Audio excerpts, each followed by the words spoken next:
Management hub smart commerce and management hub లో మనం bank reconciliation statement అంటే ఏంటో చూద్దాం. అసలు రికన్సిల్ అంటే ఏంటంటే ఏదైనా రెండింటి మధ్య డిఫరెన్స్ ని ఐడెంటిఫై చేసి ఆ డిఫరెన్స్ ని ఎలిమినేట్ చేయడాన్ని రికన్సిల్ అంటారు. సరే, బ్యాంక్ రికన్సిలేషన్ అంటే ఏంటంటే సామాన్యంగా మనం బ్యాంక్ లో ఏమేమి ట్రాన్సాక్షన్స్ చేస్తాం, డిపాజిట్ చేస్తాం లేదా విత్డ్రా చేస్తాం. డిపాజిట్స్ కానీ విత్డ్రా కానీ చేసినప్పుడు వెంటనే మనం ఏం చేస్తాం, మన క్యాష్ బుక్ లో రికార్డ్ చేసుకుంటాం. అలాగే బ్యాంక్ ఏం చేస్తుంది, తన పాస్ బుక్ లో రికార్డ్ చేసుకుంటుంది. అవునా?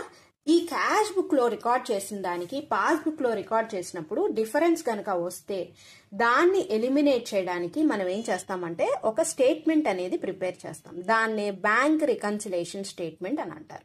ఓకేనా? ఎందుకంటే బ్యాంక్ కి సంబంధించిన ట్రాన్సాక్షన్స్ లో డిఫరెన్స్ ని ఎలిమినేట్ చేయడానికి చేస్తున్న స్టేట్మెంట్ కాబట్టి దీని పేరు బ్యాంక్ రికన్సిలేషన్ స్టేట్మెంట్. సరే, ఇప్పుడు బ్యాంక్ రికన్సిలేషన్ స్టేట్మెంట్ అంటే ఏంటో అర్థమైంది. మరి ఈ డిఫరెన్సెస్ క్యాష్ బుక్ లోను పాస్ బుక్ లోను డిఫరెన్సెస్ ఎందుకు అరైజ్ అవుతాయి అంటే first one, timings. For example PQR limited అనే కంపెనీ ఉంది. ఆ కంపెనీ మిస్టర్ ఏ అనే దగ్గర నుంచి చెక్స్ రిసీవ్ చేసుకుంది అనుకోండి. రిసీవ్ చేసుకోగానే వెంటనే ఏం చేస్తాం, మనం క్యాష్ బుక్ లో రికార్డ్ చేసేస్తాం.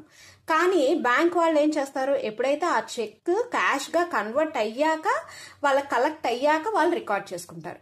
దానికి చాలా టైం పడుతుంది. మనమేమో ఇమీడియట్ గా రికార్డ్ చేసేసుకున్నాం. అలా టైమింగ్ డిఫరెన్స్ వచ్చినప్పుడు కూడా ఇలాంటి డిఫరెన్సెస్ క్యాష్ బుక్ కి పాస్ బుక్ కి డిఫరెన్స్ అనేది అరైజ్ అవుతుంది. ఇంకో situation transactions. For example bank లో ఇంట్రెస్ట్ అనేది సేవింగ్స్ అకౌంట్ నుంచి ఇంట్రెస్ట్ రిసీవ్ చేసుకున్నది అనుకోండి బ్యాంక్, వెంటనే అక్కడ క్రెడిట్ అయిపోతుంది.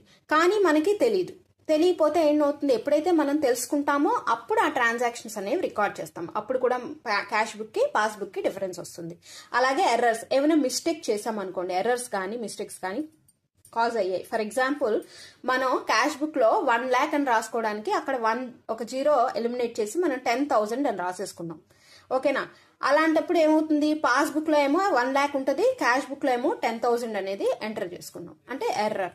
అప్పుడు కూడా డిఫరెన్స్ వస్తుంది. అలా కాదు, మనం చెక్స్ ఇష్యూ చేసుకున్నాం కానీ బ్యాంక్ ఒమిట్ చేసింది, అంటే ఒక చెక్ మర్చిపోయింది రికార్డ్ చేసుకోవడం. అలాంటప్పుడు కూడా మనకి ఈ క్యాష్ బుక్ కి మధ్య పాస్ బుక్ కి డిఫరెన్స్ వస్తుంది. మరి ఈ బ్యాంక్ రికన్సిలేషన్ స్టేట్మెంట్ ద్వారా ఏ విధంగా మనం ఈ క్యాష్ బుక్ కి పాస్ బుక్ కి డిఫరెన్స్ అనేది ఎలిమినేట్ చేసి రెండింటిని ఈక్వేట్ చేస్తాం అనేది మన ఛానల్లోకి వెళ్ళి తెలుసుకోండి. Thanks for watching.